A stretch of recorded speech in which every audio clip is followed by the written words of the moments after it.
दोस्तों 1956 में हुआ सुएज क्राइसिस इसलिए याद रखा जाता है क्योंकि जो यूके के सुपर पावर होने की औपचारिकता मात्र जो बची थी वो भी उसके साथ खत्म हो जाती है। दोस्तों रशिया यूक्रेन वॉर भी कुछ उसी के लिए याद रखा जाएगा क्योंकि यूएस रशिया यूक्रेन वॉर में कुछ ऐसे स्टेप्स ले रहा है जिससे वो डॉलर को खत्म कर रहा है, डी डॉलराइजेशन को वो खुद बुला रहा है और यहीं पर भारत के लिए रुपी को इंटरनेशनलाइज करने के लिए कई अपॉर्चुनिटीज क्रिएट हो चुकी हैं। दोस्तों अचानक से अगर आप न्यूज की बात करें तो पीएम मोदी ने रुपी इंटरनेशनलाइजेशन की बात कल की है। आज का न्यूज अगर आप देखें तो रूस भी वही कह रहा है। दोस्तों अगर आप देखें तो सभी रुपी इंटरनेशनलाइजेशन की बात कर रहे हैं मानो जैसे कुछ बड़ा होने वाला है, एक बड़े बदलाव की तैयारी शुरू हो रही है। किसकी बात कर रहा हूं, आइए अलग अलग डॉट्स है उनको जोड़ के जो बिग पिक्चर हमको देखने वाला है उसकी बात करते हैं। तो दोस्तों आप देख सकते हैं कल की बात है, पीएम मोदी ने आरबीआई को कहा 10 साल का टाइम लो और रुपी को इंटरनेशनलाइज करने का मैप बना के तैयार करो। इतना ही नहीं दोस्तों, आज की बात करते हैं। आज रशिया ने कहा है कि देखिए इंडिया के साथ हमको ऑयल पेमेंट में लेके कोई दिक्कत नहीं है, रुपी बड़ी बढ़िया करेंसी है, जो रुपीस हमारे पास थे हमने सब इस्तेमाल कर लिए और इसके साथ हम वेस्ट पर भी अब निर्भर नहीं करते और रुपी में ट्रेड कर रहे हैं भारत के साथ। दोस्तों यहां पे अगर आप ये तो डोमेस्टिकली जो चीजें देख रहे हैं वो तो देख रहे हैं, इसके सिवा रशिया यूक्रेन वॉर की वजह से कुछ बड़ा भी हो रहा है। यूरोप और यूएस दोनों ने फैसला कर लिया है कि जो रशिया के करीबन करीब 300 बिलियन डॉलर के जो एसेट्स वेस्ट में इस वक्त फ्रीज किए हुए हैं उसको वो यूक्रेन को दे देगा और इसके साथ जो शॉक आने वाला है वो कहीं ना कहीं डॉलर को बहुत ही कमजोर कर देगा। सिर्फ इतना ही नहीं है दोस्तों, आज और एक न्यूज आया है। अगर आप बात करें यूएस के डेट की तो उसमें मिलियन सिमुलेशन ब्लूमबर्ग ने रन किया है, 1 मिलियन अलग अलग पॉसिबिलिटीज को नापा है और उसमें पाया है 88% ऑफ द टाइम यूएस अपने डेट को नहीं पे कर पाएगा। दोस्तों ये सब बता रहा है एक बड़ा बदलाव आने वाला है और पीएम मोदी ने उसी के लिए तैयारी शुरू करने के लिए भी कह दिया है। आप देख सकते हैं जापान चाइना ऑलरेडी अपने करेंसीज को फोर्टिफाई कर रहे हैं, डॉलर का साथ छोड़ना कहीं ना कहीं वो भी शुरू कर चुके हैं, लेकिन अभी भी जापान और चाइना दुनिया के सबसे बड़े यूएस नेशनल डेट के होल्डर हैं, तो वो भी धीरे धीरे साथ छोड़ रहे हैं। ये सब बता रहा है कुछ बड़ा होने वाला है। क्या बड़ा होगा दोस्तों, आइए डिटेल में इस एनालिटिकल वीडियो में आप तक पहुंचाते हैं, लेकिन इससे पहले आगे बढ़े आप सभी से निवेदन है वीडियो को लाइक कर दें, अलग अलग ग्रुप्स में शेयर कर दें। दोस्तों हमारे यूट्यूब में जो वीडियोस जा रहे हैं उसके इंप्रेशंस क्रिएट नहीं हो रहे, आप सभी के फीड में नहीं पहुंच पा रहे, तो इसमें हमारी मदद करें, वीडियो को लाइक बिल्कुल कीजिएगा, शेयर भी जरूर कीजिएगा और भारत संवाद को अवश्य सब्सक्राइब करें, बेल आइकन जरूर दबाएं। तो दोस्तों रशिया ने क्या कहा, सबसे पहले वो देखते हैं। देखिए दोस्तों आज रशिया ने कहा है कि रुपी तो भैया ग्लोबली रिकॉग्नाइज्ड है, रिलायबल मींस ऑफ पेमेंट है, बहुत सारी अपॉर्चुनिटीज मिलती है इससे। हम भारत जो कि तेजी से बढ़ती हुई अर्थव्यवस्था है, 2023-24 में 8.4% पे ग्रो की है, उस इकोनॉमी में हम इन्वेस्ट कर पाते हैं। दोस्तों यही रशिया कुछ टाइम पहले क्या कह रहा था, याद है आपको? लेवरोव ने क्या कहा था, रशिया के तो बिलियंस ऑफ डॉलर के इक्विवेलेंट इंडियन रुपीस पड़े हुए हैं, हम तो यूज ही नहीं कर पा रहे। अचानक से ये कैसे जो रंग है ये कैसे बदल गया? मैंने कहा ना, यूएस अपॉर्चुनिटीज क्रिएट कर रहा है, अपने पैर पे लाठी कहीं ना कहीं कुल्हाड़ी वो मार रहा है। तो यूएस ने कैसे इनएडवर्टेंटली नहीं चाहते हुए भी भारत का मदद किया है, आइए जरा देखते हैं। दोस्तों हुआ क्या ना, इस बीच में यूएस ने रशिया पे और भी ज्यादा सैंक्शंस लगाए हैं, पूरे वेस्ट ने सैंक्शंस का जो रिजीम था वो टाइटन किया।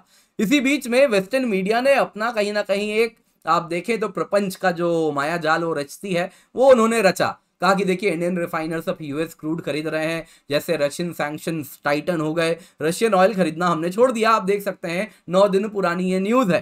दोस्तों कल की बात है, एक न्यूज सामने आया, रशियन ऑयल इंपोर्ट्स इंडिया में बढ़ गए हैं। सैंक्शन बढ़ा है लेकिन फिर भी बढ़ा है। यहां पे सोवोकोम्फ्लो टैंकर जो कि रशिया जिसके द्वारा रशियन क्रूड इंडिया को सप्लाई कर रहा था, वो इंडियन रिफाइनर्स इंक्लूडिंग रिलायंस ने लेना बंद कर दिया है, फिर भी तेल आ रहा है। दोस्तों क्या हुआ है? हुआ यूं है कि जब यूएस ने सैंक्शंस टाइटन किया तो मार्केट को बदल दिया है। हुआ क्या था दोस्तों, स्टार्टिंग की अगर आप बात करें तो लेवरोव को लग रहा था अगर वो तेल सस्ता करेंगे तो दुनिया में बहुत सारे बायर्स उनके पास आ जाएंगे। पर दोस्तों अगर आप रशियन क्रूड की बात करें, यूराल्स हेवी है तो सारे रिफाइनरीज उसको रिफाइन भी नहीं कर पाते, तो ऑलरेडी मार्केट रिस्ट्रिक्टेड है। उसके बाद दोस्तों ऐसा हुआ कि जब वेस्ट ने सैंक्शन को टाइटन किया तो वेस्ट को डायरेक्टली चैलेंज करने का जो साहस करने वाले देश हैं वो और कम हो गए। इस वजह से अगर आप देखें तो रशिया को लग रहा था कि ये जो मार्केट है ये सेलर्स मार्केट है, कि उसके पास तेल है, वो जिसको चाहे उसको बेचेगा। वो इक्विलिब्रियम बदल गया और वेस्ट के सैंक्शन की वजह से वो इक्विलिब्रियम बायर्स मार्केट में तब्दील हो गया। यानी कि रशिया एक बात समझ गया कि भाई बायर तो बहुत लिमिटेड है, जिसमें एक भारत है, तो इसको तो रिस्पेक्ट करना पड़ेगा, जिस तरीके से इसके जो टर्म्स हैं उसी में ट्रेड करना पड़ेगा। और देखिए वो रुपी में ट्रेड कर रहा है और सारा रुपी खर्च भी कर चुका है।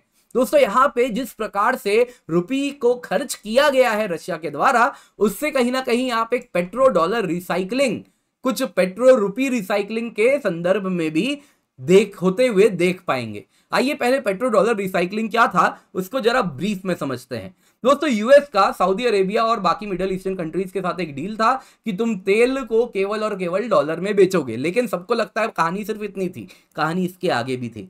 तो होता यूं था दोस्तों, यूएस सऊदी अरेबिया से डॉलर ऑयल खरीदा, बदले में उसको डॉलर दिया। अब ये डॉलर सऊदी अरेबिया के पास पड़ा हुआ है, सऊदी अरेबिया क्या करेगा? सबसे पहले तो अमेरिकन कंपनीज जो वहां पे तेल निकाल रही हैं उनको खर्चा दिया गया, जो भी उसने सर्विसेज दी है, टेक्नोलॉजी दिया, उसको खर्चा दिया गया, उसका खर्चा गया। इसके सिवा जो तेल आया वो बाकी इकोनॉमीज को भी बेचा गया। अदर कंट्रीज भी सऊदी अरेबिया और बाकी अलाइड कंट्रीज से तेल खरीदे, उन्होंने भी डॉलर में पेमेंट किया, तो सऊदी अरेबिया के पास ढेर सारा डॉलर जमा हो गया। ये डॉलर वो ले जाके अमेरिका गया और अमेरिका को बोला भाई तुम्हारे यहां हम इसको निवेश करेंगे। किसमें करेंगे? तो सोवरेन वेल्थ फंड में। यूएस गवर्नमेंट सिक्योरिटी खरीद लिया उससे। इसके सिवा यूएस मार्केट में नैस्डैक में जितने कंपनीज लिस्टेड है उसमें से उसने सब में निवेश कर दिया थोड़ा थोड़ा। इसके सिवा बाकी न्यूयॉर्क स्टॉक एक्सचेंज में भी अलग अलग कंपनीज में जैसा उसको लगा उसमें निवेश कर दिया। तो इस तरीके से अमेरिकन डॉलर वापस अमेरिकन इकोनॉमी में इंजेक्ट हो गई। और इसके बाद अगर आप देखें तो ये डॉलर घूम के जो अमेरिका ने छापा वो वापस अमेरिका के पास चला गया। तो कुछ ऐसा ही अगर आप देखें तो रशिया के साथ भी होता हुआ देख रहा है। ये फरवरी 22, 2024 का न्यूज है, जब रशिया ने कहा कि हमारे पास सब कुछ रुपी बैलेंस बचा नहीं, हमने सब इस्तेमाल कर लिया। जी बेकार की बात लेवरोव कर रहे थे, सब यूज हो गया। 8 बिलियन डॉलर के इक्विवेलेंट रुपीस थे, सब खर्च कर दिया। क्या हुआ? रशिया ने इंडिया को ऑयल दिया, जैसा आप यहां पे देख रहे हैं। बदले में इंडिया ने रशिया को क्या दिया? आप देख सकते हैं, रुपी दिया। अब ये रुपी रशिया नहीं लेके गया, इंस्टेड ऑफ दैट उसने क्या किया? इस रुपीस को उसने इंडिया से जो जो सामान खरीदा, उसने फार्मास्यूटिकल्स खरीदे, दवाइयां खरीदी, इसके सिवा कुछ मशीनरीज वगैरह खरीदे, इसके सिवा एग्रीकल्चरल गुड्स वगैरह लिया, उसमें जो पेमेंट किया वो रुपीस में कर दिया। लेकिन इससे बात नहीं बनी। उसके बाद जो सरप्लस रुपीस बचा वो भारत में निवेश कर दिया, भारत के गवर्नमेंट सिक्योरिटीज में किया, और अलग अलग जितने भी कंपनीज हैं जिसमें वो करना चाहता है उसमें भी उसने कर दिया। इंफ्रास्ट्रक्चर प्रोजेक्ट रन हो रहा है उसमें भी कर दिया, क्योंकि इंडिया तो भैया 8.4% पे ग्रो होने वाली इकोनॉमी है, निवेश करोगे रिटर्न्स तो मिल जाएगा। और इस प्रकार से वो रुपी जो इंडिया ने छापा, बदले में ऑयल लिया, वो रुपी घूम के वापस भारत आ गया। तो जैसे पेट्रो डॉलर रिसाइकलिंग हो रहा था, वैसा ही आप पेट्रो रुपी रिसाइकलिंग होते हुए देख सकते हैं, लेकिन स्केल कम है। पेट्रो डॉलर रिसाइकलिंग में सिर्फ सऊदी अरेबिया नहीं था, बाकी ऑयल प्रोड्यूसर्स भी इंक्लूडेड थे, लेकिन यहां पे केवल आपको रशिया देखने मिल रहा है। हो सकता है कल को साउथ एशिया या फिर इंडियन सबकॉन्टिनेंट में जो बाकी कंट्रीज ऑयल खरीद रहे हैं वो भी रुपी में पेमेंट करना शुरू कर देंगे, क्योंकि हमने ऑलरेडी रुपी बेस्ड ट्रेड बांग्लादेश वगैरह अन्य इकोनॉमीज के साथ, श्रीलंका के साथ स्टार्ट किया है। तो इस तरीके से वो रुपीज का जो अगर आप देखें तो जो इसका जो प्रेजेंस होगा वो इंडिया के बॉर्डर्स के बियॉन्ड भी जाता हुआ आपको आने वाले फ्यूचर में दिखेगा। तो ये तो दोस्तों आप समझे कैसे यूएस ने भारत की मदद की। अब देखिए दोस्तों यूएस कैसे अपने पैर पे और एक कुल्हाड़ी मार रहा है। अब यहां पे देखिए क्या हुआ है, जैसा आप देख सकते हैं यहां पे यूरोप ने कह दिया है कि भाई जो रशियन एसेट्स फ्रोजन है वेस्ट में, अगर आप देखें तो करीबन 300 बिलियन डॉलर का ये आंकड़ा है। ये 300 बिलियन डॉलर से सालाना आप देखें तो 27 बिलियन यूरो जितना, या अब तक 27 बिलियन यूरो का ये प्रॉफिट निकाले हैं। बेसिकली इंटरेस्ट पेमेंट हुआ है पिछले कुछ सालों में। ये जो इंटरेस्ट पेमेंट का पैसा बकाया है, यूरोप ने कह दिया है इसको यूक्रेन को दे देंगे, वॉर के लिए ये खर्चा करेगा। लेकिन कहानी तब बिगड़ रही है जब यूएस और वेस्ट मिलके प्लान कर रहे हैं कि ये पूरा का पूरा 300 बिलियन डॉलर यूक्रेन को दे दिया जाए उसके रिकंस्ट्रक्शन में, रीडेवलपमेंट में। अब दोस्तों यहां पे आपको समझना होगा, वेस्ट को आगाह भी कर रहे हैं यहाँ पे चाइना, सऊदी अरेबिया, इंडोनेशिया सब बोल रहे हैं ऐसा मत करो। दोस्तों हुआ क्या है, यूएस सेनेट में एक बिल है, rebuilding economic prosperity and opportunity act for Ukrainians, जिसके अंतर्गत क्या हो रहा है कि जो रशिया का वेल्थ सीज्ड है इस वक्त, वो जो कन्फिस्केटेड है, जो फ्रोजन है, वो ट्रांसफर कर दिया जाएगा यूक्रेन को, सो दैट वो रिकंस्ट्रक्शन में उसका इस्तेमाल कर ले। अब दोस्तों यहां पे अगर आप देखें तो एक बात समझिए, अमेरिकन वर्ल्ड या western world order rules based international order पे आधारित है, जिसमें वो यही कहते हैं कि भाई सब कुछ रूल्स बेस्ड है, रूल ऑफ लॉ फॉलो किया जाएगा। लेकिन यहां पे यूएस रशिया के एसेट्स कन्फिस्केट कर रहा है, क्या ये इकोनॉमिक वॉर है? क्योंकि यूएस और रशिया तो इस वक्त किसी भी तरीके से एट वॉर नहीं है, लेकिन उसके एसेट्स को सीज करना कुछ वैसा ही जैसा उन्होंने जापान के साथ सेकेंड वर्ल्ड वॉर के दौरान किया था और उस पर ऑयल एम्बार्गो लगाया था, कुछ वैसा ही वो रशिया के साथ कर रहे हैं। तो क्या ये इकोनॉमिक वॉर है? वो भी डायरेक्ट एग्रेशन हो गया, रूल्स बेस्ड इंटरनेशनल ऑर्डर का कहीं ना कहीं खात्मा हो गया। तो दोस्तों इसके साथ जिसके लिए यूएस इकोनॉमिक सिस्टम स्टैंड करती है, वो उसी को अंदर से खोखला कर रहे हैं। G7 की मीटिंग होने वाली है, अभी जून में होगी, जिसमें मोस्ट लाइकली ये पास हो जाएगा। और उसके बाद क्या होगा दोस्तों, ये सारे देश, दुनिया भर की जो कंट्रीज जो कि यूएस एसेट्स में निवेश करती है, उनको डर लगेगा। चाइना, जो कि स्टार्टिंग में तो वो देश जो कि यूएस के साथ बहुत फ्रेंडली नहीं है, जैसे चाइना हो गया, सऊदी अरेबिया भी अंडर एमबीएस अगर आप देखें तो बीच बीच में है, ना फ्रेंड है ना एनिमी है। वैसे ही इंडिया भी, हम स्ट्रेटेजिक ऑटोनॉमी को बहुत ज्यादा वैल्यू करते हैं, किसी के हम पपेट नहीं है। तो ये सारे देश जो यूएस एसेट्स मेंटेन करते हैं, क्या ये फर्दर मेंटेन करेंगे? यूएस एसेट्स का ग्लोबल डंपिंग स्टार्ट होगा। सबसे पहले अगर आप देखें तो वो देश जो कि यूएस के बहुत क्लोज नहीं है या फिर डायरेक्टली उसके वसाल नहीं है, है ना, उसके अंदर उसके स्लेव्स नहीं है, कुछ इस प्रकार से समझिए कि डीप स्टेट के द्वारा कंट्रोल नहीं है, वो सबसे पहले यूएस एसेट्स का साथ छोड़ेंगे। आप देख लीजिए, top foreign owners of US national debt में जापान है, 1 ट्रिलियन से अधिक है, फिर चाइना है, और फिर यूके, यूएस के वसाल स्टार्ट हो जाएंगे, यूके, लग्जमबर्ग, केमैन आइलैंड। तो सबसे पहले तो दोस्तों चाइना ने ऑलरेडी यहां पे तैयारी शुरू कर दी है। चाइना अगर आप देखें तो 40% ट्रिम कर चुका है यूएस ट्रेजरी होल्डिंग। आप देख सकते हैं 14 ईयर लो पे था, अगस्त 2023 में 805.4 बिलियन का यूएस ट्रेजरी होल्डिंग थी, जो कि अगर आप 3 महीने बाद अक्टूबर में देखें तो ये 769.6 बिलियन हो गई थी। कभी 1 ट्रिलियन से भी 1200 बिलियन, 1.2 ट्रिलियन के भी ऊपर हुआ करती थी। सोचिए कितना ज्यादा उसने एसेट कट किया है। तो स्टार्टिंग में तो दोस्तों यूएस की इस नादानी से Saudi Arabia, China, India, Indonesia, जो कि अपने आप को इंडिपेंडेंट मानते हैं, वो यूएस एसेट से अपना कहीं ना कहीं उसकी डंपिंग स्टार्ट करेंगे।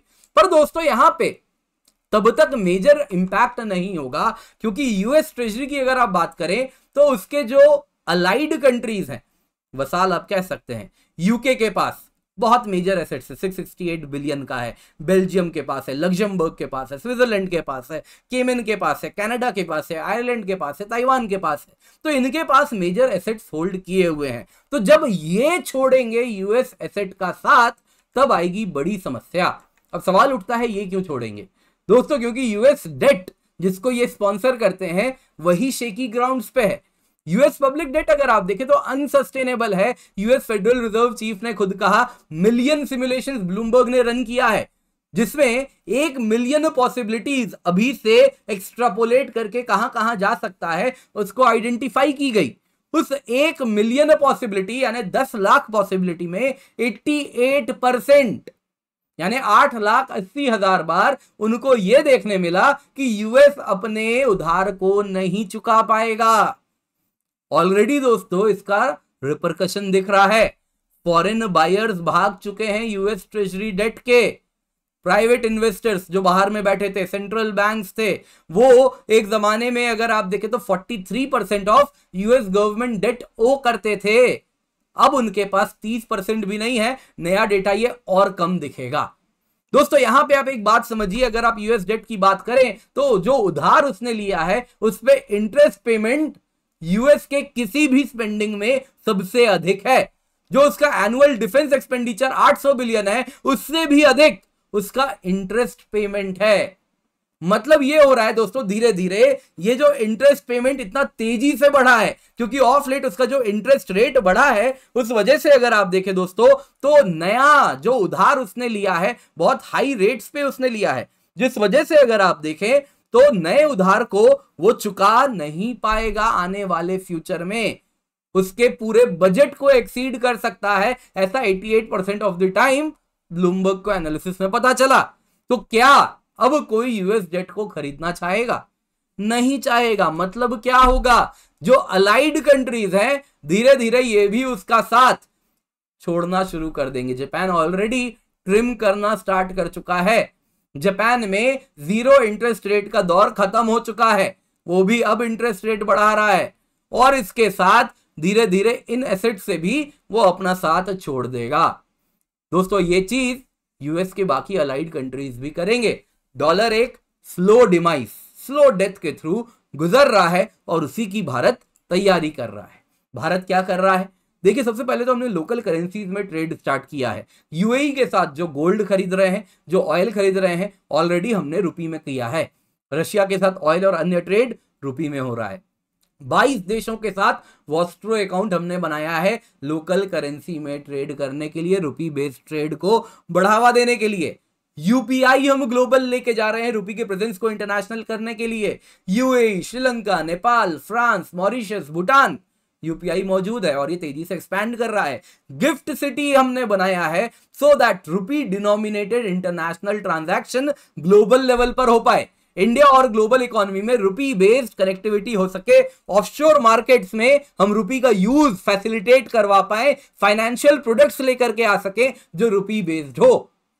दोस्तों यही आरबीआई का 10 ईयर रोड मैप भी है। गिफ्ट सिटी को और मजबूत करना है, ऑफशोर मार्केट्स को इस प्रकार से रुपी बेस्ड बनाना है, उसमें रुपी का यूज बढ़ाना है, फाइनेंशियल प्रोडक्ट्स रुपी डिनोमिनेटेड लाने हैं। जैसे जापान में आपने देखा है कि ऑलरेडी रुपी डिनोमिनेटेड कुछ प्रोडक्ट्स हैं जिसमें वो क्या कर रहे हैं, इंडियन मार्केट में इन्वेस्ट कर रहे हैं। वैसे ही अगर आप देखें, ट्रेड इनवॉइसिंग जो हो रही है लोकल करेंसीज में, उसको बढ़ावा देना है, और सबसे इंपॉर्टेंट है आईएमएफ के एसडीआर बास्केट में रुपी को इंक्लूड करवाना है। दोस्तों ये सबसे इंपॉर्टेंट केंद्र बिंदु हैं आरबीआई के 10 ईयर रोड मैप के। दोस्तों इन शॉर्ट क्या हो रहा है? इन शॉर्ट ये हो रहा है, देखिए ऐसा नहीं है कि एक दिन आएगा अचानक से डी-डॉलराइज हो जाएगा, नहीं। आपने देखा चाइना कैसे धीरे धीरे ट्रिम कर रहा है। तो दुश्मन जो देश है, आप कह सकते हैं China not an enemy but definitely not a friend, वो देश भी धीरे धीरे ट्रिम कर रहे हैं, क्योंकि सडन शॉक ना तो डिथ्रोन होने वाले इकोनॉमी यानी यूएस के लिए फायदेमंद है, ना ही उसको डिथ्रोन करने वाली इकोनॉमी, फिर वो चाइना हो गया या फिर कंबाइंड कई देश हो गए, इंडिया हो गया, उनके लिए भी प्रॉफिटेबल नहीं है, क्योंकि किसी को भी ग्लोबल इकोनॉमी में शॉक नहीं चाहिए। तो ये दोस्तों धीरे धीरे होने वाला है। फर्स्ट राउंड में वो कंट्रीज जो कि यूएस को बहुत फ्रेंडली नहीं देखते, वो डॉलर के साथ अपना वास्ता तोड़ने वाले हैं, रिश्ता तोड़ने वाले हैं। सेकेंड राउंड में जो यूएस के अलाइड कंट्रीज हैं, वो भी समझ जाएंगे कि भाई अब यूएस के भरोसे नहीं बैठ सकते, वो भी धीरे धीरे अपना रिश्ता डॉलर के साथ तोड़ना शुरू करेंगे, यूएस एसेट्स के साथ शुरू करेंगे। पीएम मोदी ने 10 ईयर प्लान अगर कहा है, मतलब इससे ये लग रहा है कि जो हमारी थिंकिंग है उसके अनुसार कम से कम 15 से 20 साल का ये टाइमलाइन देख रहे हैं, जब तक डॉलर डिथ्रोन हो जाएगा, डी डॉलराइज हो जाएगी इकोनॉमी, ऐसा नहीं कह रहा, डिथ्रोन हो जाएगा, यानी सबसे इंपॉर्टेंट करेंसी डॉलर नहीं रहेगी, और उसमें अगर आप देखें तो इंटरनेशनल बास्केट आ जाएगा, कोई और करेंसी आ जाएगी, वो देखने वाली बात होगी। लेकिन 10 साल में हमको उस लेवल पे आना है कि डॉलर जब डिथ्रोन हो रहा है तब हम एक ग्लोबल प्रेजेंस मजबूती के साथ बढ़ा सकें। तो ये दोस्तों स्लो एंड ग्रेजुअल प्रोसेस है जिसकी शुरुआत हो चुकी है, पीएम मोदी ने उसका उद्घोष भी कर दिया है। दोस्तों उम्मीद करता हूं आपको ये एनालिटिकल वीडियो पसंद आई होगी। आपके लाइक की आवश्यकता है, क्योंकि हमारे इंप्रेशंस नहीं बन रहे हैं, कहीं ना कहीं सच बोलने की थोड़ी सजा तो मिलती है, तो इसमें हमारी मदद करें, वीडियो को लाइक करें। अगर आप इंस्टाग्राम पे हैं तो भारत संवाद 11 को जाके सर्च करें, हमारा हैंडल है, वहां भी हमें फॉलो करें। अन्यथा आपको ये क्यूआर कोड है, इसको आप स्कैन करके भी आप इंस्टाग्राम पे जाके हमें फॉलो कर सकते हैं। ये क्यूआर कोड है, इसको स्कैन करें, इंस्टाग्राम पे आप पहुंच जाएंगे। दोस्तों सबसे इंपॉर्टेंट सपोर्ट है आपके सब्सक्राइब बटन का दबाना, आपके बेल आइकन को दबाना। इस प्रकार के वीडियोस के लिए आपको भारत संवाद आपका गो टू प्लेटफॉर्म है, जरूर जुड़े। और आपको और एक वीडियो का लिंक दिख रहा होगा, इसको भी अवश्य देखिएगा, काफी कुछ जानने सीखने समझने आपको मिलेगा।